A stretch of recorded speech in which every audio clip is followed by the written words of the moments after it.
Bonjour à tous. Alors je suis en compagnie de Noémie qui est venue me rendre visite pour la deuxième fois. Voilà. Donc elle était déjà venue une première fois et elle avait suivi aussi la formation Retrouve ta vraie nature, et d'ailleurs elle avait retrouvé sa vraie nature grâce à la formation.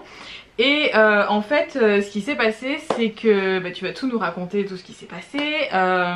Donc tu as suivi la formation, ensuite tu as retrouvé ta vraie nature, tu as retrouvé ton carburant principal, tu as pu tester sur plusieurs mois, et ensuite tu es reparti dans le flow, on va dire, d'une alimentation qui ne te convenait pas. Mais voilà, explique-nous un petit peu qu'est-ce qui s'est passé, pourquoi tu as perdu pied.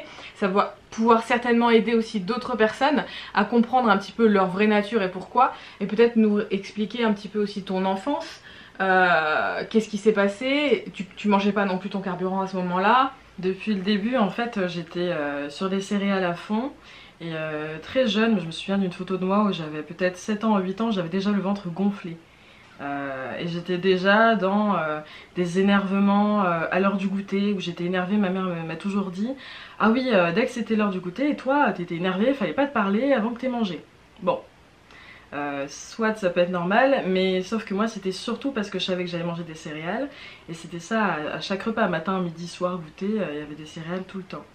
Et je me souviens, je crois que c'était à 3 ans, ma première peut-être crise du côlon, je sais pas comment appeler ça, mais ma mère m'a dit: on t'a emmené à l'hôpital, on savait pas ce que tu avais mal au ventre. Et on est ressorti, elle m'avait même grondé parce qu'elle pensait que je faisais du cinéma. Mais en fait je pense pas maintenant. Avec le recul.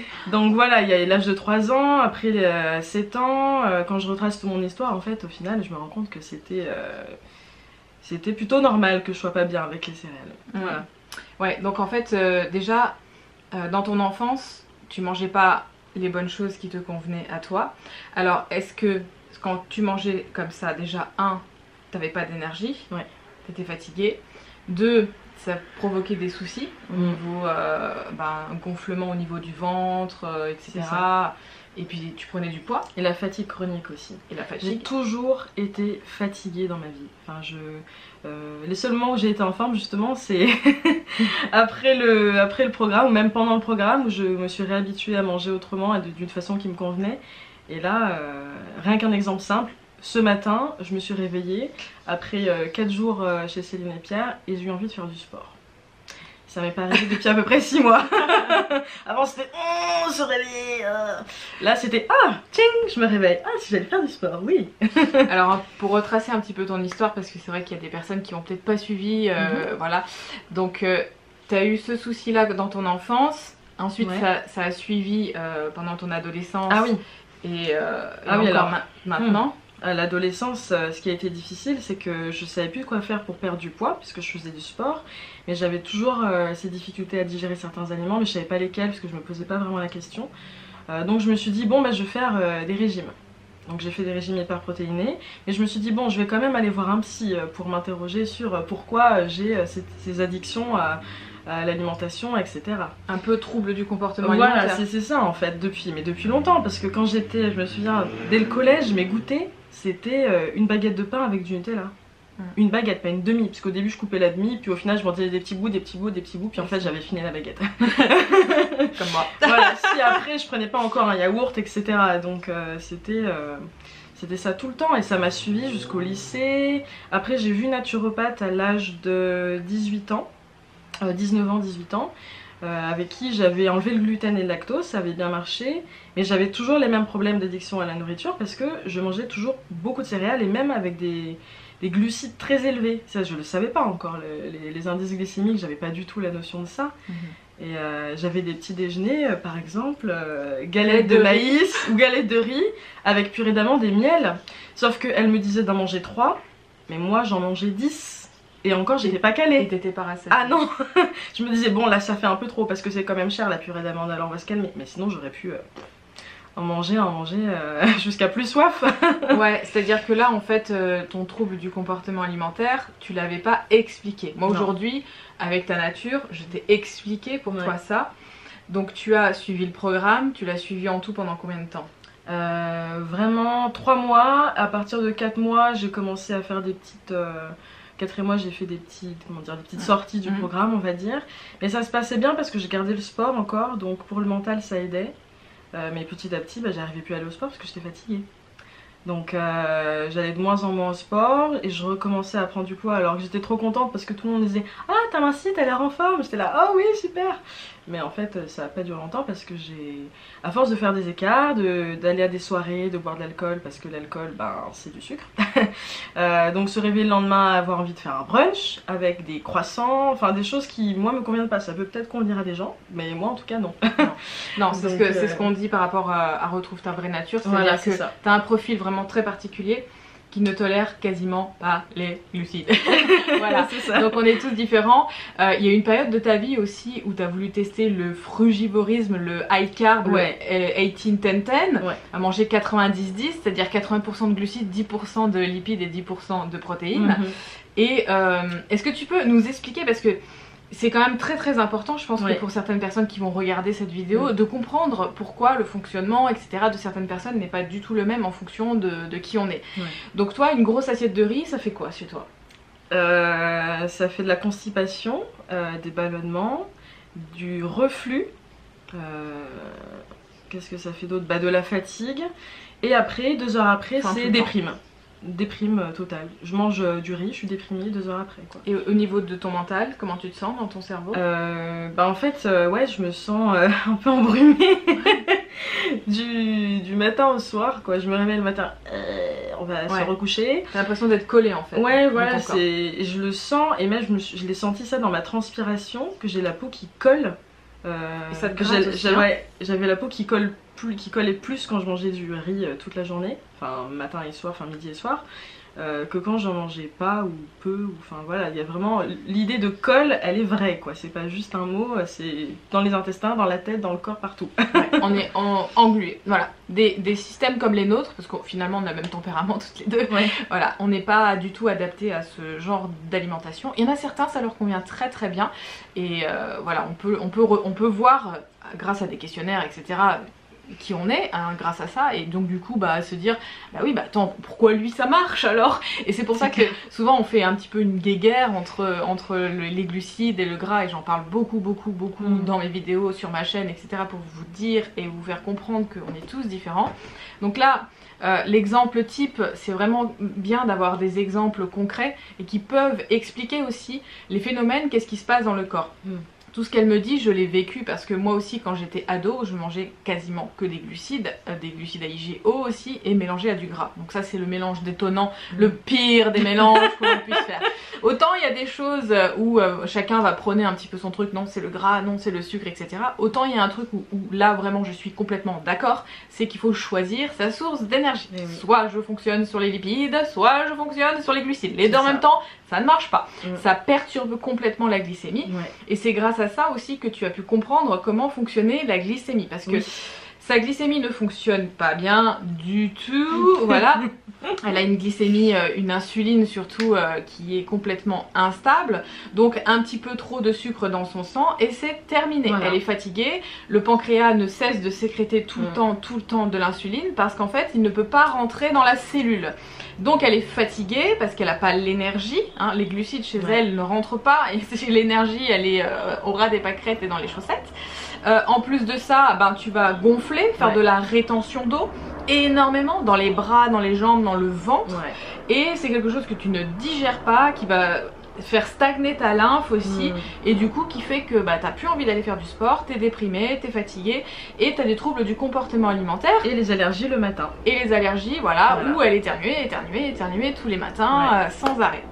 Donc le programme a très bien fonctionné pendant 3 mois. Ce qui s'est passé, c'est qu'elle a vu une différence énorme. Et du coup, c'était la première fois de sa vie qu'elle voyait une différence dans son alimentation. Alors, ce qu'il faut comprendre, c'est qu'il y a beaucoup de gens aussi, par exemple, qui arrêtent de fumer. Et après qui reprennent et qui arrêtent une autre fois et qui reprennent. C'est pas forcément si simple que ça d'arrêter, surtout quand on a une addiction. Le sucre, chez un profil comme nous deux, ça provoque des dérèglements qui sont énormes. Et s'arrêter du jour au lendemain, c'est très compliqué. J'en ai conscience, c'est pour ça que souvent quand je fais mes accompagnements, on y va progressivement. Et d'ailleurs dans la formation que j'ai faite aussi sur l'addiction au sucre, c'est sur 3 semaines et c'est progressif. Parce que je sais que c'est très compliqué d'arrêter le sucre du jour au lendemain. Le corps il est addict à ça, c'est-à-dire que il a besoin de ça, on sent que vraiment c'est... Mais dès qu'on arrête et on remplace les sources, déjà on descend les index glycémiques, on va y aller très très progressivement. Et après, surtout, ce qu'il va falloir faire, et ce que tu as mis en place, c'est qu'elle a mangé très très très très gras. Voilà, comme moi, et des protéines, et des bonnes protéines, voilà. Et voilà. Et là, c'est vrai que du coup, toi tu t'es surprise toi-même aussi à manger un plat et à dire oh, mais je suis calée, je suis rassasiée, mais qu'est-ce qui se passe, qu'est-ce qui se passe? Donc pendant ces 3 mois, ce qui est génial, c'est que tu as pu expérimenter ce que ça faisait, de ne plus être addict au sucre, et de trouver ton vrai carburant, de retrouver ton énergie, etc. Tu es retombée malgré toi dans cette spirale et on y retombe tous très très vite, donc faut pas s'en vouloir. Il y a des échecs, c'est rapide, on se dit oh il y a un gâteau, je vais en manger un ou deux, et puis tu finis le paquet, et puis le soir t'es invité et puis il y a un petit peu d'alcool, voilà, oh, je vais boire un petit peu, puis il y a des cacahuètes et des chips, bon ça va, c'est pour une fois. Mais ce qui est dramatique chez nous, c'est que pour une fois, non. Parce qu'après on repart, la glycémie elle est tellement sensible chez nous que les addictions elles reviennent tout de suite et très très vite. Et après on repart dans la spirale et c'est terminé. Donc je dirais qu'on est, comment dire, toute notre vie, hein, c'est un peu comme quelqu'un qui a été addict à la cigarette, voilà, il va pas reprendre une cigarette de temps en temps. Non. C'est très compliqué. C'est la vie quoi. Peut-être quand il aura complètement réglé ses soucis, il pourra se faire plaisir avec une cigarette, mais voilà, stop. Nous c'est pareil, là t'es vraiment, on va dire, en convalescence avec le sucre. Donc 3 mois c'est trop peu déjà pour se déshabituer, donc c'est normal, t'as rechuté et t'as rechuté pendant presque 6 mois, c'est ça? Ah oui.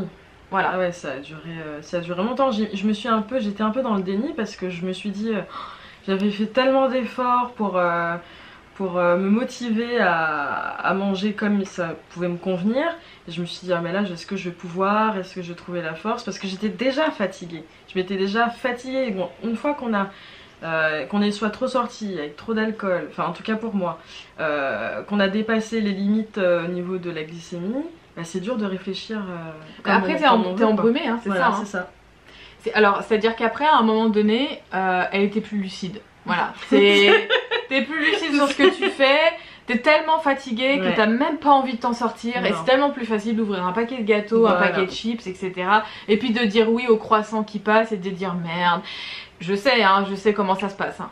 Mais après, ce qui s'est passé, c'est que t'as eu la sonnette d'alarme et ça a été quoi? Mon ventre, la taille, je dirais le diamètre de mon ventre. On aurait dit clairement, mais sans exagérer, une femme enceinte de 6-7 mois. Et mais que du gaz quoi. C'est-à-dire que je touchais mon ventre, il était dur.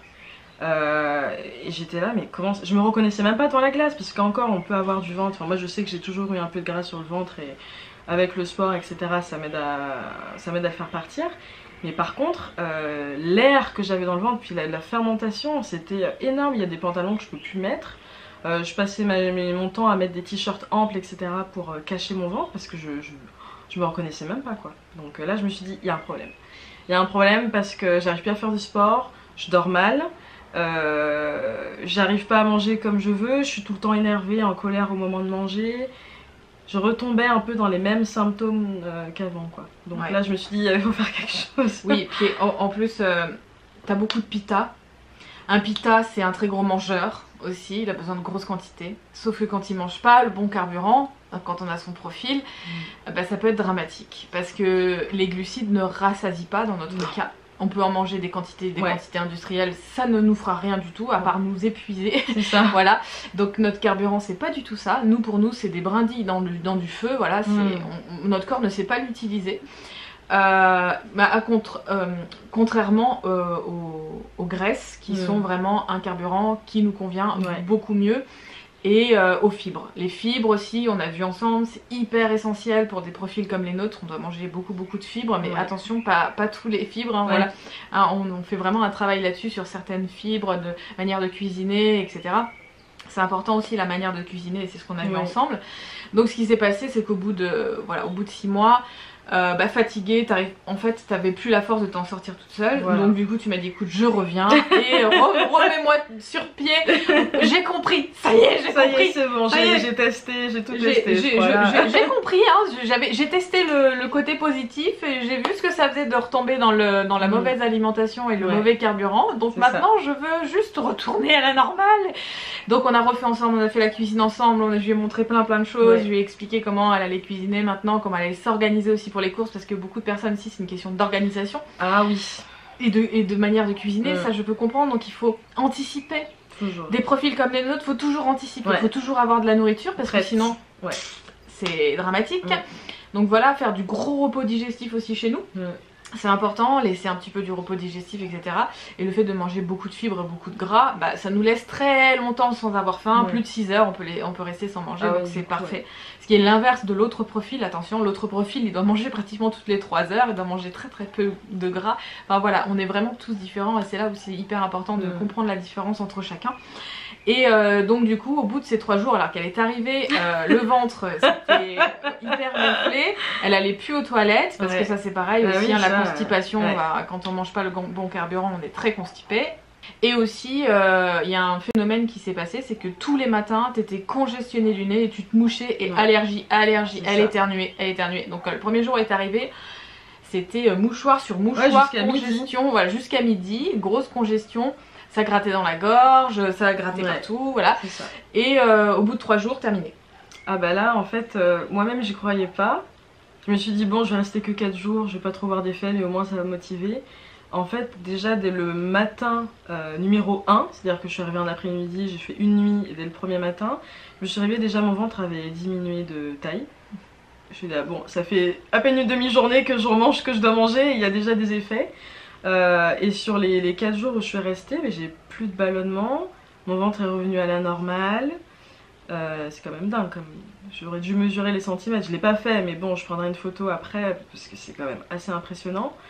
Et je me suis réveillée avec une joie de vivre, l'envie de faire du sport, l'envie de prendre soin de moi, soin des choses qui faisaient plus partie de mon quotidien avant quoi. Donc ça va au-delà de juste l'alimentaire, de se dire oui je mange bien etc. Non, c'est dans la tête aussi. Si dans la tête ça va pas, dans les intestins ça va pas, enfin ça communique. Et du coup on s'écarte en fait de notre vraie nature en fait, hein. Donc là c'est vraiment... on sait pas qui arrive en premier en fait, je pense que c'est les intestins en premier qui fonctionnent pas et du coup ça nous perturbe. On se sent tellement mal, déjà le fait de pas aller aux toilettes ça fait de la congestion, on retient tout, on retient les liquides, on fait de la fermentation, on se sent mal dans notre corps, on se sent... c'est cette sensation en fait que j'avais très régulièrement, les bras en fait, cette sensation que quand je les touchais, j'ai l'impression que ma peau elle tirait tellement que ça allait exploser et ça le faisait sur les jambes. Alors il y a des personnes, en fait ça le fait à des endroits différents au niveau du corps. Il y a des personnes, c'est les jambes. Elles vont gonfler comme ça. On sent vraiment cette rétention, l'eau qui est retenue là-dedans. Des bras, toi t'as eu beaucoup les bras aussi. J'avais les bras gonflés comme le ventre aussi, ça se voyait pas autant. Mais je savais que je me suis dit, bon, je me sentais mais c'est beaucoup de gonflement. De toute façon, il y a beaucoup de gaz là-dedans et il y a beaucoup d'eau, de liquide. Et de la lymphe qui circule mal. La lymphe qui circule pas, donc en fait tout s'enchaîne. Et tout ça parce qu'on a mangé le mauvais carburant. Voilà. Donc ça c'est vraiment quelque chose que je voulais faire avec toi. Et merci de ton témoignage aussi. Et peut-être ça peut soulager certaines personnes qui ont des addictions alimentaires. Parce que finalement l'addiction c'est ni plus ni moins que je ne mange pas le carburant qu'il me faut pour moi. Donc je suis addict à la nourriture jusqu'à ce que je le trouve en fait. Donc c'est ça.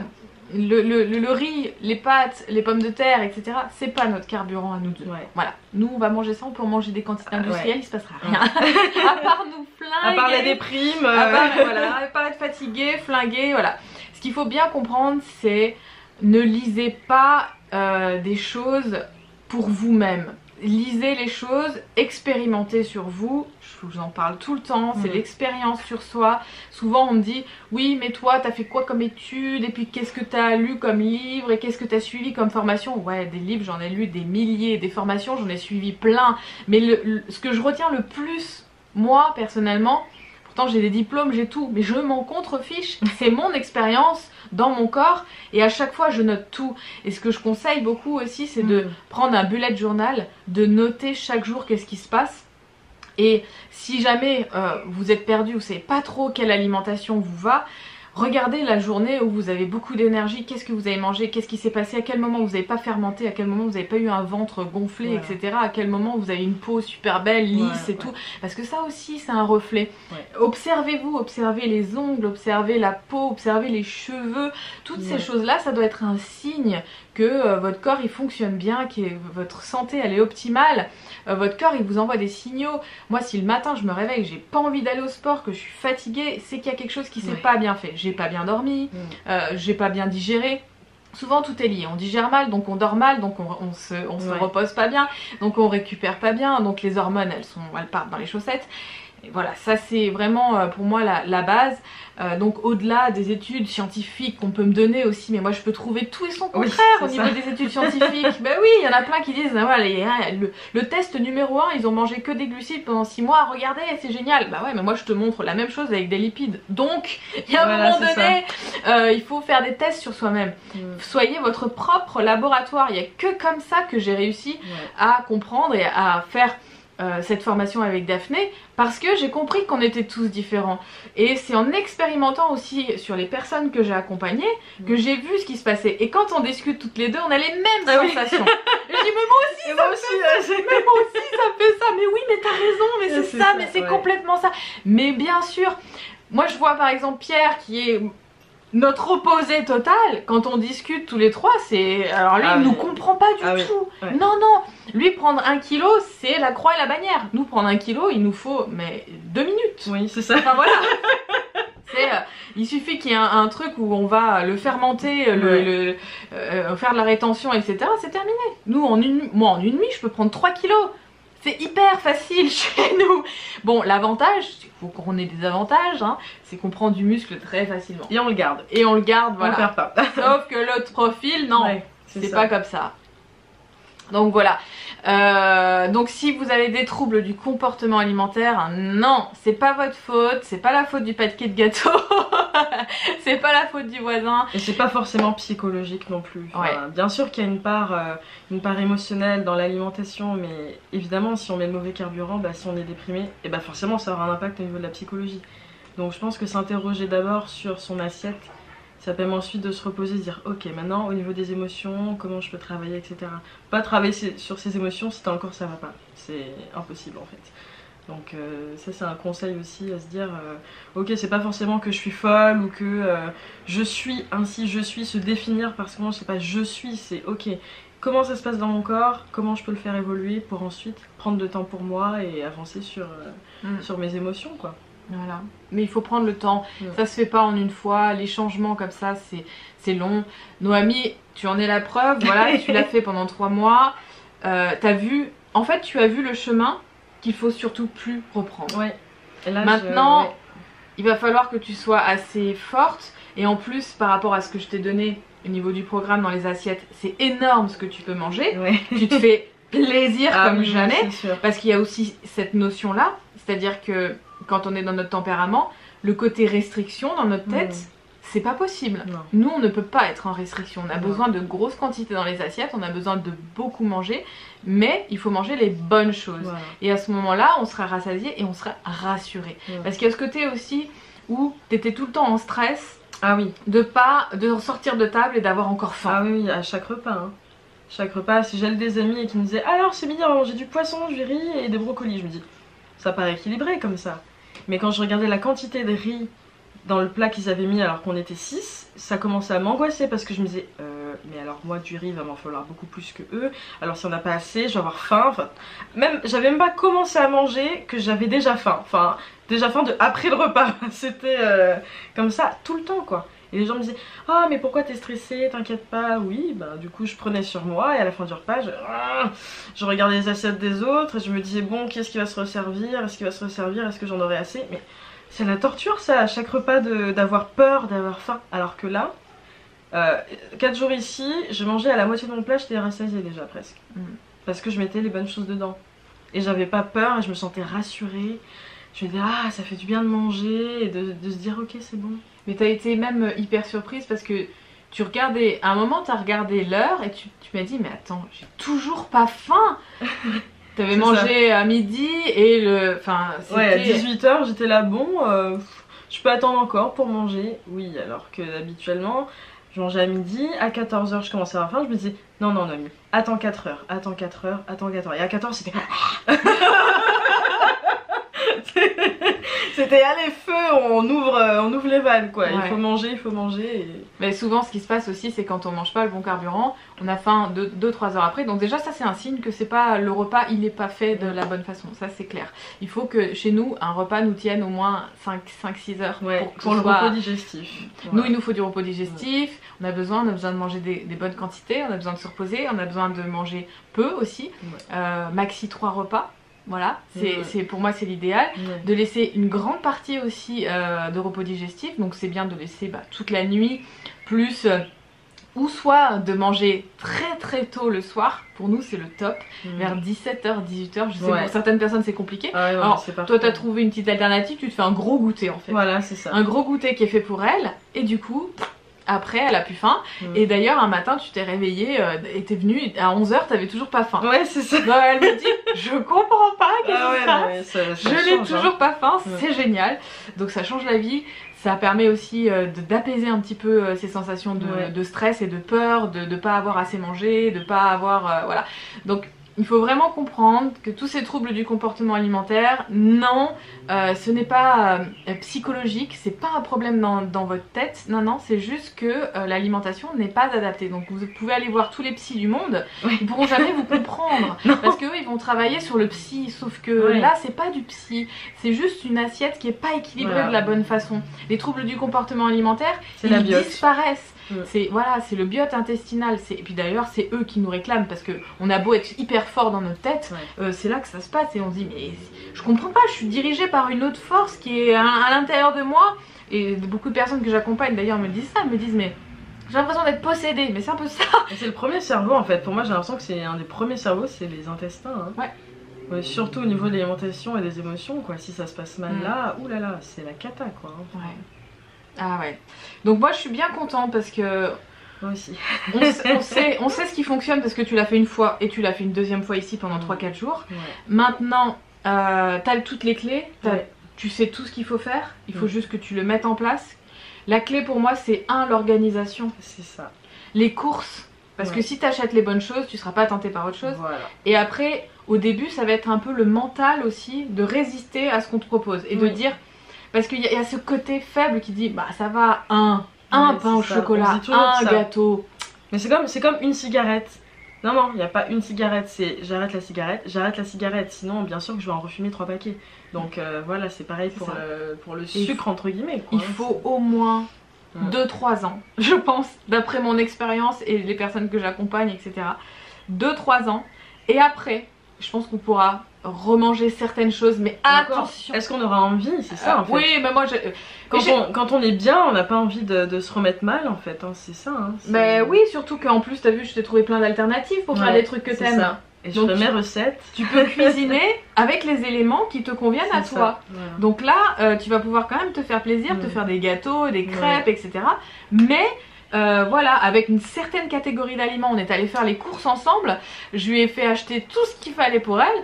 Et elle a vu la différence, elle s'est dit non mais là c'est le jour et la nuit. Et là c'est clair que les troubles du comportement alimentaire ils vont partir. Mais moi après, je suis là pour donner les outils et l'impact. Après c'est la personne qui doit mettre les choses en route dans la matière. Donc voilà, maintenant t'as les clés, il n'y a plus que... C'est à toi de construire ta maison avec tous les outils que je t'ai donnés. Et d'être forte au début parce que je sais que c'est compliqué.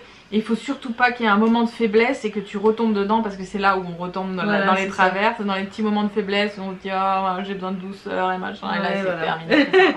Mais ce qui est bien, c'est que tu as le protocole et que même si tu as un moment de faiblesse, tu sais quoi faire. C'est ça. Tu sais quoi faire et ça te fera toujours l'affaire moins de mal que si tu faisais des petits craquages ou des choses comme ça. Voilà, donc on a terminé avec cette vidéo. Merci, merci Noémie pour Merci Céline, merci pour ton témoignage, c'est super. Si ça peut aider d'autres personnes, nous on est là pour ça. Et puis nous on se retrouve très bientôt pour une prochaine vidéo et on vous embrasse très très fort. Bisous. À bientôt. Ciao. Hey, salut à toi. Salut. C'est Pierre. Et Céline. Alors on voulait juste te prévenir que tu as droit à 1 heure de formation gratuite pour apprendre à découvrir ton profil en naturopathie. Alors c'est juste ici, tu as juste à cliquer et tu vas recevoir tout de suite ta formation gratuite. Allez, ciao ciao. Salut.